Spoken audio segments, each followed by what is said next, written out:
Men saqchi. Biri sizni qonunsiz shifoxona ochgan deb telefon ma'lum qildi. Men bilmayman. Bu yanga. Bu nima gap endi? Li doktor, biz shu sizga yaxshi bo'lsin da'vatimiz. Bunda xato yo'lda davomli meneverishingizga qarab turibmiz kamda qo'yib ayting-a. Hay, Li doktor. 10 yil bo'ldi, qonunsiz shifoxona ichib topgan pulingni hisoblab baqdingmi, hisoblab baqmadingmi, ha? Jedimni qutqizib olsangiz, obdan javob qaytaraman. Men qonunsiz shifoxona ochdimmi? Men qonunsiz shifoxona ichib jidan qutuldirib oldim. Agar qonunsiz shifoxona ochmagan bo'lsam, hozir oldimda tura olamdim. Menga shunday muomala qilamsan? Bo'ldi, xufsalik qilma. Qonunsiz shifoxona ichish qonunga xilof. Doktorlik salohiyat kelishgan yo'qtirib, qandaqmi odam davolay olaydi? To'g'ri. Mening doktorlik salohiyat guvohnamam yo'q. Mening guvohnam yo'q. Sen doktor siyoqiga kirib elib, boshqalarning pul melini aldaydigan yalan oyoq doktor. Bo'ldi, biz bilan man. Yangangiz ishkimiz yaxshilig'ingizni umrvoyat unutib qolmaymiz. Yangangizni kesinlikle davolab saqaytib qo'ysingizlar, meni nima qildingiz mayli?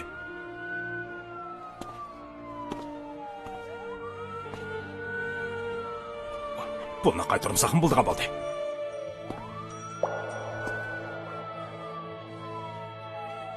Bu ishga hammanglar qatnashdinglar, shundaqmi? Tushundim. Men tutilsam, sizlar qarz bo'lgan pulni qaytarmaysizlar, shundaqmi? Jininglarni qutuldirib qolsam, menga mushundaq javob qaytarishinglarni faqatla o'ylamabdi ekanman. Buni bizdan ko'rsam qandaq bo'ladi?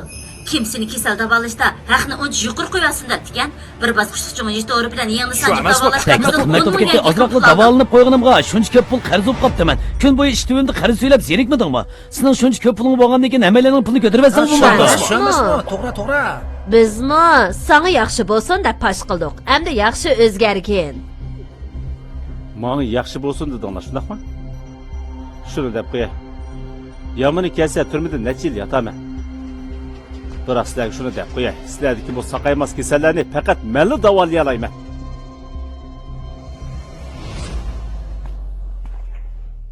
Mendan ayrilib qolsanglar, o'lmanglarni kutinglar. Ey, sen bo'lmaganga kim?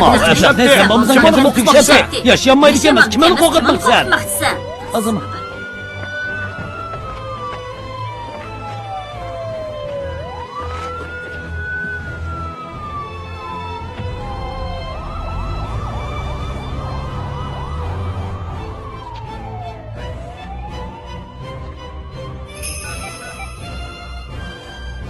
Xo'jayin, Leonni saqchilar ikkatdi. Qonunsiz doktorlik bilan shug'ullanayotganiga qancha yil bo'ldi? Yuvashlik bilan topshir. Qonunsiz erishgan tafovutin qanchalik? Qancha yil bo'lgani esimda yo'q. Kam deganda 10 yil bo'ldi-ku deyman.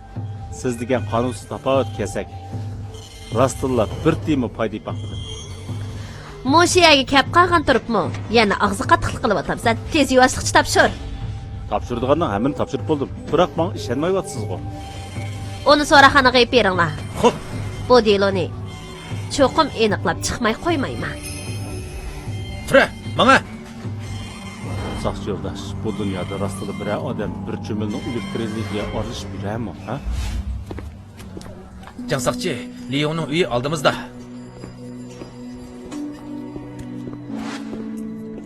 Leonning uyi mushumi? Shundaq, mana musha shu. U qonunsiz shifoxona ichayotgani 10 yildan eshitib ekan-ku. Qandaq bo'lib buncha g'o'rigil turmush kechirdi? Bilmasligingiz mumkin. Doktor Qaltis yaxshi odam. Tibobachilik kunlari ajoyib Qaltis. Yaqin atrofdagi kishilarning hammasi uningga kasallik ko'rsatgani keladi.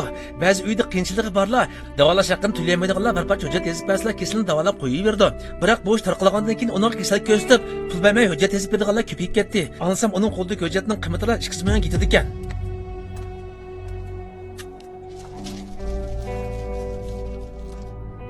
Mumkin emas. Dunyoda nadimi bunday qadam bo'lsin?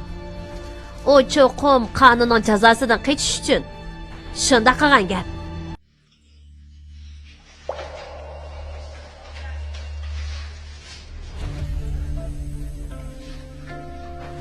Biri kapolat puli topshirdi. Sen kepilga berildi.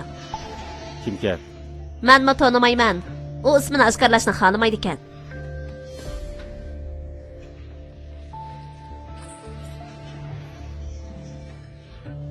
Filmning to'liq qismini ko'z saloniga 60 raqamini yo'llab ko'ring.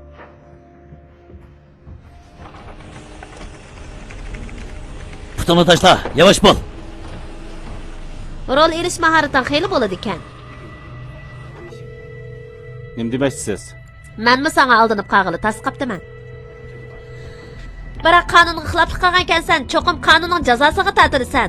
Seni sud saqlayman. Bo'ldi, qarmay, ishinglarni qilinglar.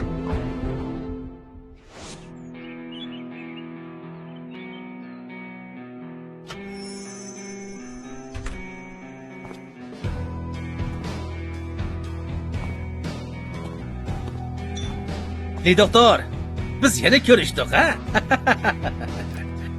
Meni kepelik ep chiqqan sen ekansan-da. Qandoq keping olsa tezligina.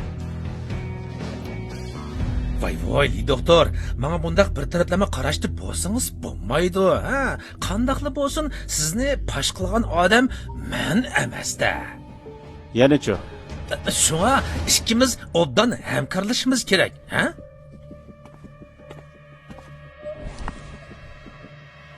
Doktor, doktorxonamda ishlashga ma'qul bo'lsangizlar, sizga har yili 500 ming yuan maosh berib qolmay, ya'ni bu odamlarga deb arizni qaytarg'izaman.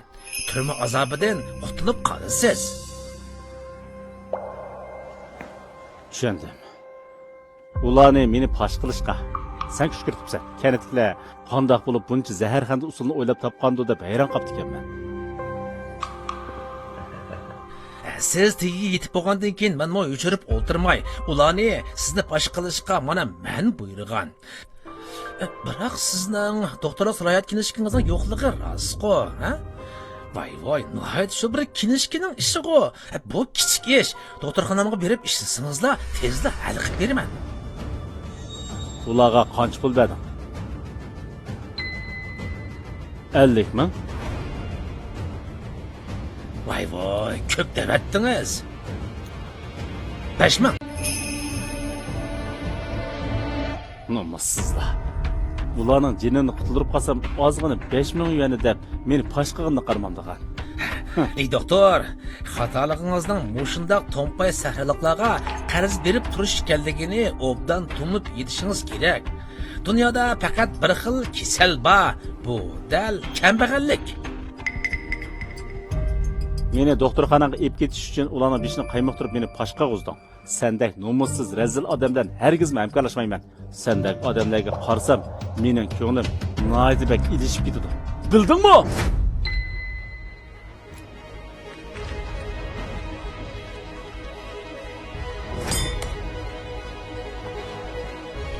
Yaxshi.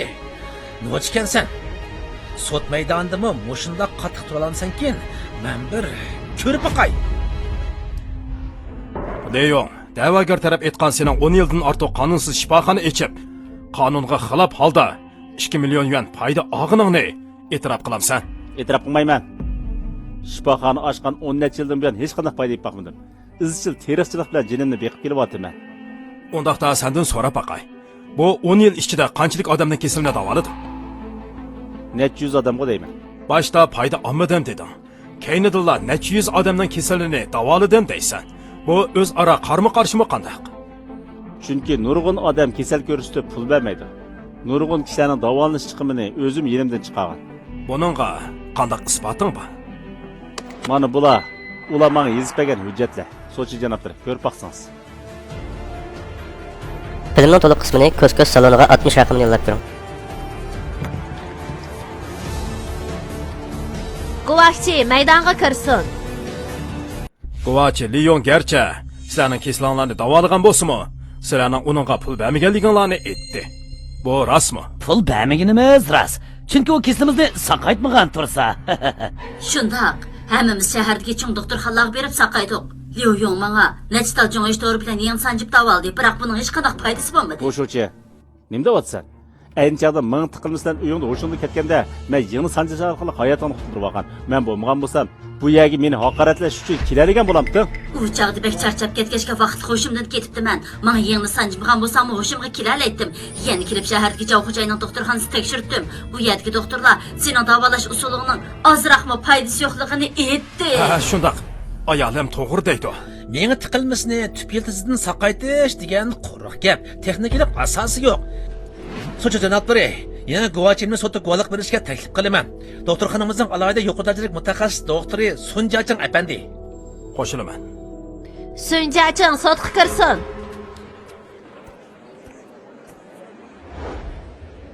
Manga tiqilmasi dunyo bo'yicha davolash qiyin bo'lgan ming kasalliklarning biri. Hozir dunyoda e'tirof qilingan davolash usuli faqat operatsiya qilish. Jongi tibobati bo'yicha ming tiqilmasini davolash bo'libmi, yengil sanjib davolashga nisbatan elib berilgan tadqiqotlar orasida muvaffaqiyat qozonganlari yo'q.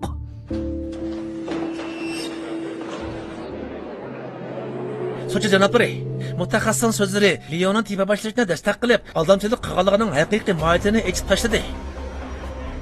u shuchi kelishimcha kesilning texi butunlay yaxshi bo'lmadi-ku deyman. Ming tiqilmas kesilingni endi menga davolatmasam bo'ladiganligi jazm qila olamsan. Leyong, san rost gapni aytay. Kesilimni shahardagi Jav xo'jayning doktorxonasida tekshirdim. Hozir saqayib ketdim. Keyinchi qayta qo'zg'algan taqdirdimi, endi senda kinishkisi yo'q yalan oyoq doktorning oldiga hargizmi bormayman. To'g'ri, xotin deganingiz to'g'ri. Voy, sochi janoblari, ikkimizga osanmi? Sahar turib kash yetib qolib yiqib, topgan 10 pulimiz bilan jinimizni aron beqib tursak, u shu pulni aldab ib ketdi. Dapiqna, unimi odam degil bo'lamdi. Dapiqna qani. Filmning to'liq qismini ko'z saloniga 60 raqamini yo'llab bering.